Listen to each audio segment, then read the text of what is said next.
जत नगर परिषद निवडणुकीला हिंसक वळण. जतमध्ये राष्ट्रवादी अजित पवार गटाच्या नगराध्यक्ष पदाच्या उमेदवाराच्या घरावर हल्ला.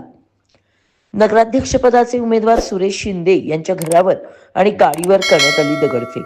दगडफेकीमध्ये सुरेश शिंदेच्या घराचं आणि गाडीचं मोठं नुकसान.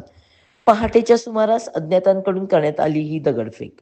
दरम्यान भाजप आमदार गोपीचंद पडळकर यांच्या कार्यकर्त्यांकडून दगडफेक करण्यात आल्याचा राष्ट्रवादी अजित पवार गटाच्या नेत्यांचा आरोप.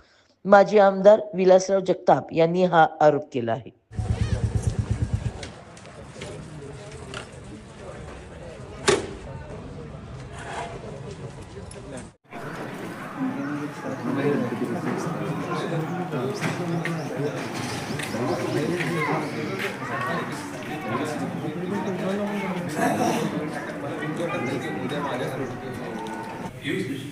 आता ती दगड टाकत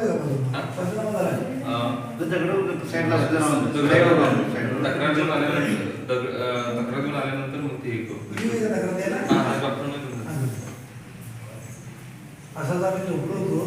ते संयुक्त उमेदवार नगराध्यक्ष पदाचे सुरेशराव शिंदे सरकार आहे, त्यांच्या घरावरती दगडफेक झालेली आहे. त्यांच्या गाडीचं नुकसान केलेलं आहे, घराच्या काचा फोडलेल्या आहेत आणि काही दगड घरातून पडलेले आहेत. हा भ्याड हल्ला जो झालेला आहे तो जत शहरामध्ये दहशत माजवण्यासाठी व मतदारावर परिणाम करण्यासाठी, दहशत दाखवणे, लोकांना भीती दाखवून मत डायव्हर्ट करण्यासाठी हा हल्ला करण्यात आलेला आहे. जत शहरामध्ये सातत्याने सुरेश शिंदे सरकार किंवा आम्ही असो, इतर पक्षाचे पुढारी असो, जत तालुक्यामध्ये जी गुंडगिरी चालू आहे त्या गुंडगिरीबद्दल सातत्यानं आम्ही आमच्या सभेमध्ये आवाज उठवलेला आहे. काही गुंडी लोक त्या भारतीय जनता पार्टीचे गुंडी लोक बाहेरून तालुक्यातून आलेले आहेत आणि असे लोक इथं येऊन मुक्काम करून राहतात आणि गावामध्ये दहशत निर्माण करतात. अशा लोकांनीच हा भ्याड हल्ला केलेला आहे. त्याला त्या पक्षाची फूस असल्याशिवाय असं कदापि शक्य नाही.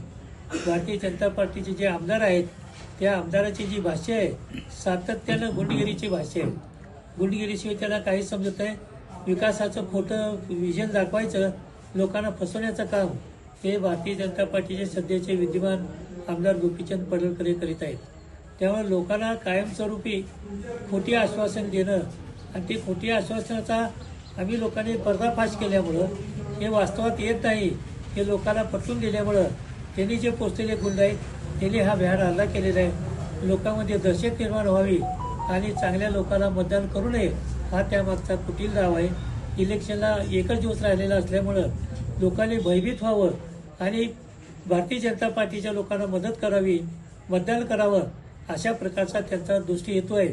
परंतु ह्या कुठल्याही पेला भीक न घालता आम्ही राष्ट्रवादी पार्टी, उभाट असेल किंवा बसपा असेल, ह्या पार्टीचे जे नेते आहेत आम्ही हे सगळे नेत्यांनी ठरवलेलं आहे की आम्ही जे भाषणामध्ये बोललो गुंडगिरीच्याबद्दल, दहशतवादाबद्दल, व्याज खाऊ लोकांबद्दल, तो आमचा संकल्प आम्ही पूर्ण केल्याशिवाय राहणार नाही.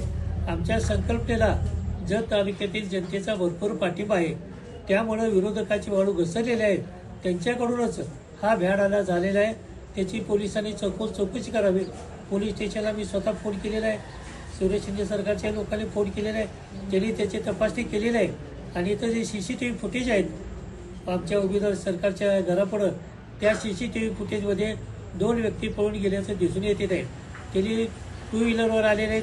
2 व्हीलरचा त्यांनी शोध घ्यावा आणि त्या 2 उमेदवार गुन्हेगार कोण आहेत त्याला पाठीशी न घालता त्यांच्यावर त्वरित कारवाई करावी आणि उद्या होणारं जे मतदान आहे ते शांततेनं होण्यासाठी पोलिसांनी तत्पर कारवाई करणे गरजेचे आहे. नसेल तर उद्याच्या मतदानाला भीतीचे एक आवरण राहील आणि लोक मतदानाला बाहेर पडण्याची शक्यता कमी आहे आणि दहशतवादाला भिवून लोक मतदान करणार.